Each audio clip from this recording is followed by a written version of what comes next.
Welcome to Breaking Barriers. You know your path. We know the obstacles, and we can teach you how to tear them down. And now your host, CEO and founder of Adapting Social, John Vigero. All right, welcome back to Breaking Barriers. Just so you know, of course, if you're about to go in on something, this is your camera here. If you want to go in on a rant, I have a feeling you want some big rants today. So we got Jenny James. What a name. Jenny James. Thanks to my husband. 2 first because names. It was very Spanish. It was Alvarado. So we went from long in Spanish to simple Jenny James. Jenny James. So one-stop shop rentals. One-stop hop party rentals. I'm sorry, hop. Thank you. Yes. So one-stop hop. Yes. So how did you get into this business, to begin with? Oh, okay. Simple answer, and usually a lot of people are very surprised by this. Yeah. This was all my husband's idea. Really? Yes. Okay, I like it. So this is new. This is not like what my career was. Okay. I was in, just to give you a little bit of background, I was in finance for over 15, 16 years. Oh, wow. Just took the big leap of faith, which we can get into that. But this was in 2017. We're both in finance and banking. Yeah. And we knew we just needed to generate additional streams of income. Right. But it had to be something that made sense for our family dynamics, working full time, Right. having 4 kids, one that I birthed. Okay. I didn't push out okay, 4. I was like, good for you. Let's go. I have 1 kid, 14 Okay. years old. Yep. And there was a lot of brainstorming going on. And he came up with this whole idea of bounce houses. And I was like, now, bounce houses are trending now. Yes, they are. But before you see bounce houses at block parties, Right. The school events. And I Right. was like, And he kept on pushing the idea on me. And I was still like, Like, what is this? I wasn't seeing the vision. Yeah. I kept on giving him a lot of pushback. And one day he said, babe, I think we can do this. And it'll work perfect because events tend to take place on the weekend. Right. It won't take away from our, weekday work. Right. And what does he do? I just need you to support me. I was like, oh, fuck. He's a branch manager. Okay. Yeah, so he's gone through his various roles in the Got banking it, industry okay. as well. Got it. So that's Okay. where he's at now. Got it. So long story short, I was like, okay, if you're insisting, it Right. was one of those. Okay. So kind of held his hand through everything. It's helped me, but I ended up doing a lot of this stuff. Right. Oh my goodness. But he's a great business partner, right? Yeah. I feel like not every couple can work together. Yes. He lets me take the lead on a lot of stuff, which I think is why we don't bump heads as Okay. often as we possibly could. Yeah. But it truly started from that. We were just doing bounce houses, like tables and chairs, popcorn, cotton candy machines. And we officially launched in 2018. And it kicked off well. I mean, I still remember our first phone call from Google, and I was like, oh Right. my God. And then COVID happened. Oh. Right?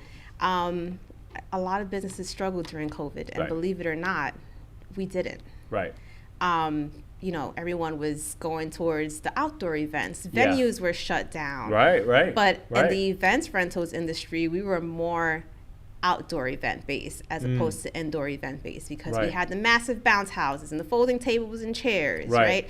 So in turn, we ended up being incredibly busy during Right. COVID. Everyone was having their gatherings at home.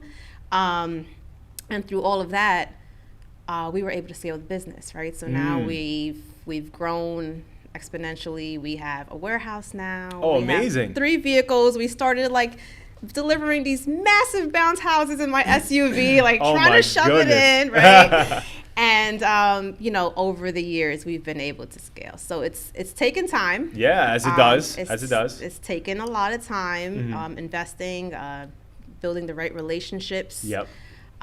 But we're here. We're growing. We're scaling. Yeah. And hopefully, some more exciting things to come for us. Now, so you do this full time now. So I do this full time now. What about him? He's not doing it full time. Okay, so Yeah. you're in it. I'm in it to Got win it. it. Got it. And we have a team now. Good. We have a team. Good. So, Okay, it's yes. really cool. Yes. So now, what would you, if you could go back to the beginning of the business, day one, knowing what you know now, what would you tell yourself?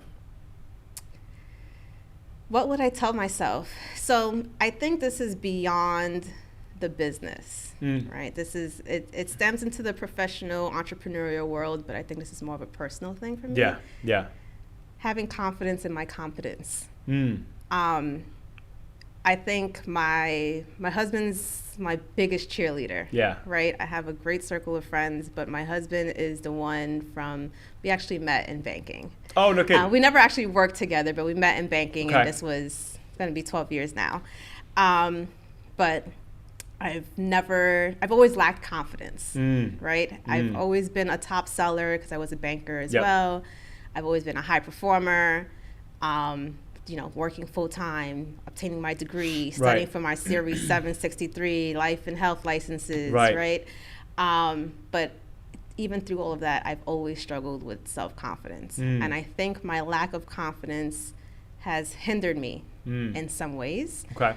So it is something that I feel I'm growing through. I continue to grow through. Yeah. I do have a therapist. Oh, good. I'm very big on advocating for mental health because me that too. has a lot with my transition into the entrepreneurial world. It's not easy. Yes, it actually came unexpectedly, the full-time transition. Right. But it was all as a result of that. Wow. So now when it comes to the mental health component of it, is it something where you needed that because of how hard or the shift, or it wasn't corporate, or what made you need that support? So all right, I probably want to stem back to talking about my upbringing a bit. Okay. So I grew up in like a extremely economically depressed family that struggled from drug and alcohol addiction. Yep. Definitely didn't live the ideal life, right? Yeah. I'm talking about sleeping with mice like over my shoulder on the couch, or like waking up to water bugs on me, and oh my goodness, brushing my teeth with a bar of soap that like me and my sister are like sharing the same toothbrush, right? Like stealing electricity from buildings. So point being, I didn't grow up in the most typical dynamics for anyone. Yeah. I think that's played a huge part of how I ended up in like my little mental health crisis. Okay.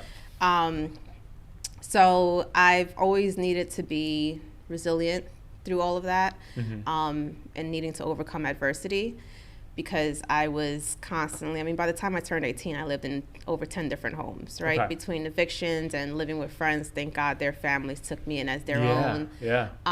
So from a young age, I was like, okay, this is exactly what I don't want to be. I get it. Right? Yeah. So in pushing academically and trying to like figure out life, I knew I wanted to do more, but I didn't know what I wanted to do. Yeah. And when I landed my job in banking, I was like, I would see like the branch manager and like the big bosses coming in and the bankers. I was a teller, right? And I'm like, wow, maybe I want to be that when I grow up, right? So I would bust my ass day in and day out. I was doing that and working overnight at Abercrombie & Fitch on 56th and 5th. Oh, wow. Yeah. Okay. And I worked at the Citibank on 42nd and Madison. Okay. Right? So, I'm talking about days where I'm getting to work at 8 a.m., leaving at 6 o'clock, going to Abercrombie at 8 o'clock. Oof. So I have that 2-hour gap. Yeah. And then I'm leaving there at 2 a.m. Wow. to start my day all over again. Wow. Right? So just grinding. It was just a grind. And eventually I left Abercrombie because I was like, this is too much. That's too much. Yeah. But I worked my way up the corporate ladder, and it wasn't easy for me. I was young. I was 19. I was like a young Latina amongst like predominantly male, Caucasian, industry. Yeah. And there was a lot of adversity that I had to overcome. But with that came a lot of the sleepless nights, a lot of the anxiety, a lot of the struggles. And, up until I left, I was actually a vice president, senior manager for product development and management at XYZ Private Bank, right? Congrats on that, getting yourself to that point. Thank you. That's really exciting. Yeah. So I became a VP at 27, and I feel like even at that point, I put so much pressure on myself because in getting into that role and title, the district manager, my branch manager was very close to me. Yeah. And she was like, listen, he feels like you're not the right fit because you don't have the look. because I work downtown Brooklyn. There's a lot of attorneys, judges, and here I am as a whole 20-year-old. Like, I'm going to be a relationship manager managing millions of dollars, right? Right. But I went in there and I knocked it out, but I fucking killed myself. I was in school as well, and it just continued, right? Then I got into the next promotion. I was getting another degree. I was studying for other licenses, and I was just beating myself. Yeah. And by the time I got into that position and overcoming the struggles of parenting as well. How old is your child? He's 14 now. He's 14 now. A freshman. So, okay, got it. Yes. Got it. So long story short, it was 2022, I think. 2022? I don't know. The years are just like flowing into each other. Yeah, right. That's when I hit like a really bad mental breakdown. I was just between the working from home, the parenting, and the pressure and stress of my employer in that capacity. It was eating me alive. So I ended up like I was gonna go to emergency that day because like I literally felt like I was dying. It was crazy. It'll Not do that knowing to that you. I had like a panic attack. But I was very fortunate that I felt it coming. I was referred to an amazing therapist, which I'm not seeing her right now, but I love her. She played such an instrumental role in my life. And she was like, oh, no, she's like, what is the biggest stressor right now? I said, I don't even feel like I can function to go back to work tomorrow. She was like, oh, no, you're not going back to work tomorrow or next week or the week after. She was like, you need to go on disability. Like, you're dealing with serious shit right now. And it was through that I had to learn more about my own value. Because I was killing it at my job. I was featured in Yahoo Finance like 2 months before as like one of the top 100 minority leaders. And it's all nice until like it looks good outside, but inside you're fucking dying, right? And you know, I left and like my employer was just like doing shady shit. I went from like a top performer to like a good rating while I'm on disability. And I was like, you know what? This is all happening for a reason. Right? Like, and you were at this point, like you're commuting into New York at this point still? Well, this was after COVID, so like we were really transitioned back into the office. But usually I would commute to New York. Right? So that happens, and I was like, you know what? Maybe these are all signs. That like this is. So I was still on disability. And I was just like, I need to focus on myself. This therapy is doing so much to benefit me, and I feel like if I go back right now, I'm going to regress in so many ways. But it was at that point that I said to myself, no, it's time to put yourself first. Right? And I feel like that's actually just happened for me recently in life, right? So that's Let's go. And so that's why I say the confidence in my confidence. I know I'm capable in so much. And my husband has always had to push me and be my cheerleader for me to feel it and believe it more. But now I'm starting to believe it and feel it for myself. So that's amazing. I want to say one thing real quick. So I, not as extreme, but I grew up with, you know, my dad had, you know, substance issues and, you know, and all that stuff. And it forced me to grow up early too. And like just hearing your story, what's so cool now that we can look back at it, right? Because in it sucks. There's no beating around that bush. But, you know, the one thing that I was at a Tony Robbins event, and essentially it was called Unleash the Power Within, a UPW event. So he's sitting there, there's this one lady, essentially, who she had, oh my gosh, like, her father was evil, like evil. I'm not going to say what he did to her. I was like, I cried, right, listening to it. But long story short, you know, this lady's this crazy successful business owner, right, and has a family and stuff, but she still goes through her demons from what she dealt with, and I get that from my own demons and whatever. But you know, he sat there in front of 12,000 people in Newark Prudential Center, right, and he said to her, she went through her whole story and shit, and then he asked her about, you know, her successes, her failures, all that stuff, and then he said to her, he said, "Do you talk to your father?" And she's like, "No, I hate him," essentially.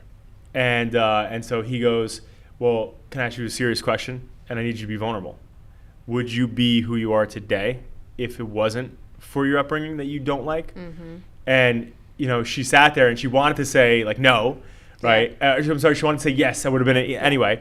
But I feel like most of us who have that childhood that like, we wouldn't want our kids to experience, the toughest part about it and what she emulated to her was that if you're going to be, grateful for the situation you have now in any capacity, you have to be grateful for your past, even though it wasn't a beautiful thing. Right. And for me, I also, but just background, I suffered from anxiety my whole life, based on my parents' situation and all that stuff growing up and shit.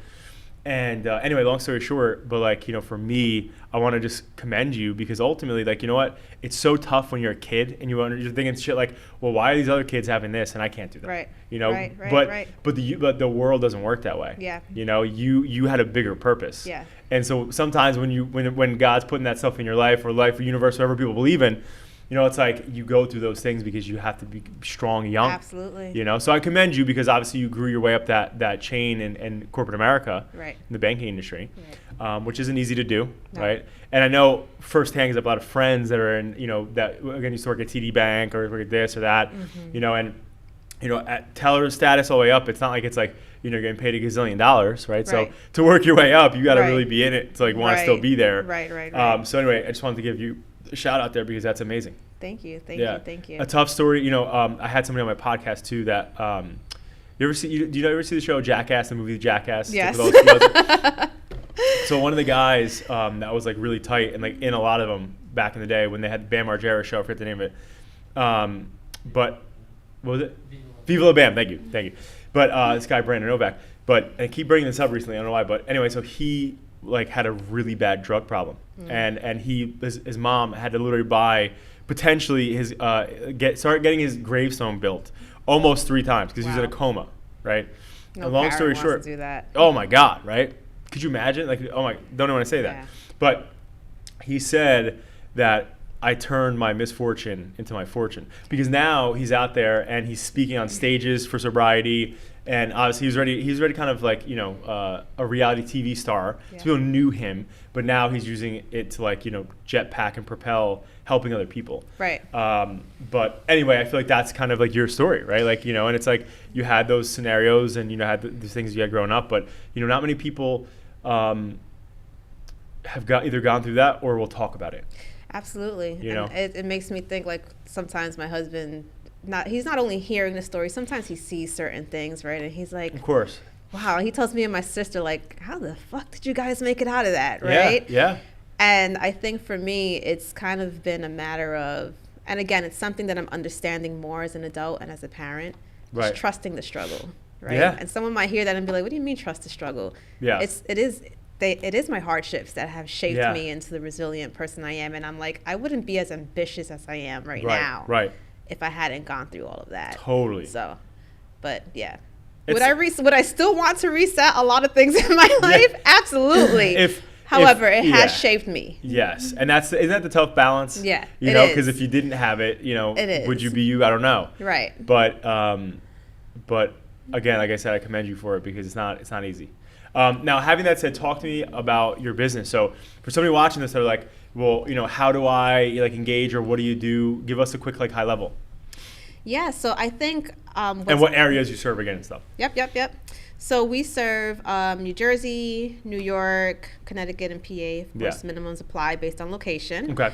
But I think the most critical factor for us has been establishing a network, establishing relationships. It's those relationships that have really driven our business. Yeah. But I think it's also, since COVID, I feel like the events industry has gotten extremely saturated. Yeah. So with that, it's kind of remembering why we got into it. Yeah. What differentiates us, right? Yeah. I think we have, especially with our backgrounds, we have such a core focus on like client experience. And we try our best to enhance that every year as much as possible. But those things have been really important for us in our business growth. And, it's also a matter of knowing what your goals are. I think people are so wrapped up in social media, seeing what everybody else is doing and saying, you're not seeing the struggle. You're not seeing how long the person's been doing what they're doing to get to where they're at. Like, success doesn't happen overnight. No. Right? No. So it's a lot of that. Yeah. You know, just we try to be, I personally manage the social media right now. Right. But I try to I rarely go on my personal page, right? Because to me now it's like, it's about business. It's about promoting our product. It's about focusing on that. Yeah. But just staying in our lane of like, we know what our goals are. We know what we want to achieve over time, you know, short term and long term, and just staying focused and committed to that. I think that's been huge for us. It's really important. And the one thing I could say, so like I've been doing this for 15 years. Not just not podcasting, but like my agency life. Yeah. And the one thing, so I'll never forget this. There's a couple, funny enough, that we work with in Georgia, and these guys are like rock stars. Like now their business. When we first met them, my gosh, years back, they were just similar situation. Like they were like the wife already was out of the job. He was like sick of his job. He said was killing him, right? Like, but he was in construction, crazy hours. Oh, cold, so it might have literally been killing him physically. Literally, he was like, I gotta get out of this. Yeah. Right. And long story short, I remember they did it the opposite way of most people, where it was like, you know, let me, you know, make enough money to leave or whatever. Like she was like, I'm done with my shit. He was like, I'm just gonna jump anyway. We'll see what happens. And when we first met them, I think they had maybe like, they were doing like maybe like 1 or 2, like maybe 3 parties like a month, right? That they were doing stuff to. And they do it full, like they're doing tents, they're doing everything, right? Yeah. And fast forward, you know, this is what I love about what I do, is I get to watch the journey and be a part of it, right? Right. And, you know, and last year, but in the beginning, there was 2 times where their electric got shut off, or their water got shut off in their house, gas, you know, car got repoed, like real the struggles tough you shit. don't see on social Correct, media, right? The real shit. Right, right. And you know, and we were working with them at that time, and it was like, come on, I gotta keep pushing, get out there, whatever else. But the thing that I love about them, though, it reminds me kind of similar, like different stories, but like similar industry, was that now, right? Because they kept grinding, they kept their head down, they kept following obviously what we do, and I think, you know, in 2023, I think they just crossed like 5 million in revenue. Wow. But these are people who, like, again, they were in a small little house. You know, they didn't have much, but they had a dream. Yes. You know, and they and it's funny because now when I talk to him about it, like the husband will be like, I don't know how I just jumped out of that job, because like it was tight as it is. So to like go all in like that, it's like, whoa, right? So, you know, it's like, but that reminds me of like what you did over there, building your way all up the corporate ladder, and then going essentially back to ground zero. Yeah. You know, starting a new business. You know, there's no titles in that world. Nobody cares who you are. Right. There's elbow grease involved. You got to bring tents everywhere and stuff. You know what? So, you know, with that said, where do you see your business going in the next like 5 years? Where would you like it to be? Where would I like it to be? Well, we are working on some next projects and initiatives. Can't discuss them just yet. DL. But I think our goal every year, what we tend to do is we have meetings throughout the year, sometimes informal, but we kind of do like a SWOT analysis. Yeah. Right? Yep. So every few months we'll be like, all right, what's our strengths? What do we need to improve on? Like, where do we see the opportunities to grow? Yep. And sometimes we run with it right there if it's, you know, something that requires immediate attention, immediate opportunity. But long term, we would love to be able to expand. And with that comes the ability to hire even more employees. Yep. Because the more employees, the more events we can take on, the more responsive we can be. You know, as it hits busy season, it's still a battle. Handling the volume that we receive. Good. And again, super grateful to even be there. Yeah. But we need to be able to have all the resources to like fully run a sustainable business, like where we can just like not have someone waiting more than 24 hours to hear back from us, right? So we really want to be able to create that experience over the years. Yeah. But we have some bigger things coming where we're exploring other options within the events industry. So we continue to scale. Cool. I just can't discuss it right now. I like your discretion. I just can't discuss it. Very politically correct, right? Oh, there we go. She's PR trained. But all right. So as we get close to the end here, I have 2 questions for you. Okay, one's difficult, and I would say one's medium. Okay. Which one do you want first? Just throw it my way. You want the difficult Don't one? tell me which is difficult and which is medium. No, you got to pick. You got to pick. Okay. It's part of the exercise. The difficult question. Okay, good. Cool. I like it. I like it. When Saral did it before, I was like, ooh. But so, a lot of times we think about legacy, right? And people think about like what they want to be remembered by their predecessors and their family and whatever. And we think about it typically from where your feet are planted today and forward, right? So with this exercise, I want to reverse engineer that, right? So you looking ahead at what you've already in theory accomplished, right? And I'm going to start using that thing I was using before. But I'm going to change it up. So I've been asking this question for like 3 years now, right? But I recently just changed up how I ask it. So now we're going to do a little exercise here. But so I'm going to paint it like a movie for you, okay? So your great-grandchild is visiting your gravestone. Okay. And, obviously, so you're not here. What does that gravestone say? So who were you? Man. And now, again, paraphrasing. That was a badass mom. Period. Period. Period. In a sense.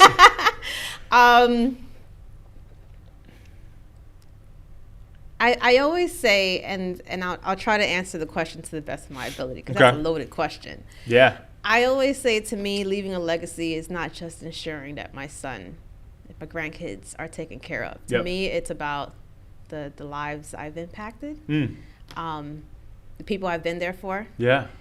And I think of what they would say about me in answering that question. Yeah. I've always been a very giving person, and I think that's why so much good comes back to me. So I continue to be that way. I love the youth. My son is on the football team. Yeah. They're always at my house. The entire team calls me Titi Jenny. Right? And I've always, the younger generation has always gravitated to me. Yeah. And I for me, it's that impact that I'm able to leave behind and being able to be there for others. Okay. So I don't know how that would be phrased. Well, I was gonna say, if you give me a phrase, give me a word, a phrase, give me something. Again, this is paraphrasing. I mean, honestly, if I think of one word, I would think of authentic.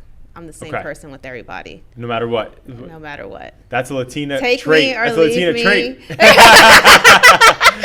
Take it or leave it. Yep. I always mean well. Good. I have to say I have a big heart. I don't like to see people struggle, and that's because of my upbringing. Yeah. And that's the reason why I'm so giving. Okay. Okay, sorry. No. That's really it. So now to further, there's a 2-parter. Yes. So now to further that little picture we just were viewing there. So now your great-grandchild is sitting there looking and seeing authentic, right? Or in some way it's saying authenticity, right? And now your son comes up behind and says, I wish you met, your great-grandmother. Here's what she was like. What would he say? Oh, man. I'm goofy.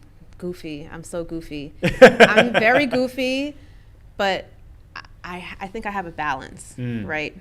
And my corporate friends that know me outside of work were always like, I don't know how you just I don't know if you call it code switching, but at work I was always very professional, but because of the environment I was in. Yeah. And outside of work, I'm just like a down to earth, very fun, quirky person. Yeah. That's why the kids like to be around me. But when I mean business, I mean business. Yeah. Right? Yeah. Like there's a time to joke around, and my son knows the same thing. Yeah. And sometimes he'll be like, Mom, why are you so serious? Because now I'm not joking with you. Now it's time to be serious. Right. So I think it would be a balance for my son. Right. He would talk about how firm I can be. Yeah. Sometimes he says I'm mean, whatever the kids call you now. So you got range. He bras me. He'd be like, bruh. I'm like, you can bra me all you want, but you still got to do what I told you to do. Yeah. So what I love about that is that, ultimately, that's how I am too, by the way. Like in work, I can be dead serious. Yeah. Outside of work, I'm a big goofball. I like to have fun. I like to have a good time. But, it's good to have that range, I think. I agree. Because if you're always just serious, right? Who the hell wants to be serious all the time? Yep. But now who wants to be around that person? I know. Yeah. You're boring. Exactly. Yeah.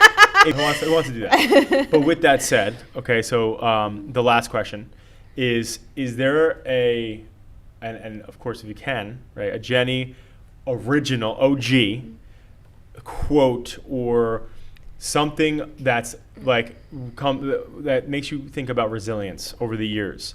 It could be a quote, an adage, a saying, or something you've heard that makes you think about not giving up and pushing forward. One of the quotes that I always say, a lot of people that know me will always hear me say this in, the right scenario. Yeah. But I always say, turn your stumbling blocks into stepping stones. Oof. I'm about to break this thing on Jenny today. I love that. Yeah. And so that's so one more time for us. All right. Just one more.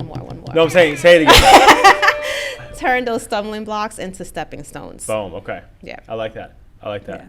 And so for people that are watching this, so first and foremost, I'm a big believer in that time is the one asset we don't get back. Mm-hmm. So you spending it here with us today means the world to me. It's my pleasure. Thank you for having me. Of course. and I'm excited. I hope a ton of people reach out to you, obviously, after seeing this. But where can they find you? Where can they engage with you in the business? Yep.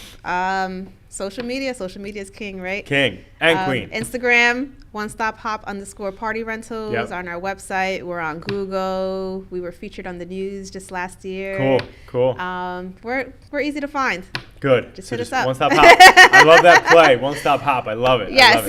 I love it. But thank you again for your time, and we're super excited. I can't wait to continue to see your growth just happening. Thank you so much. And everybody out there, create a great day, and go give Jenny a follow out there. One Stop Hop. Go check it out. Thank you. Bam. Wow.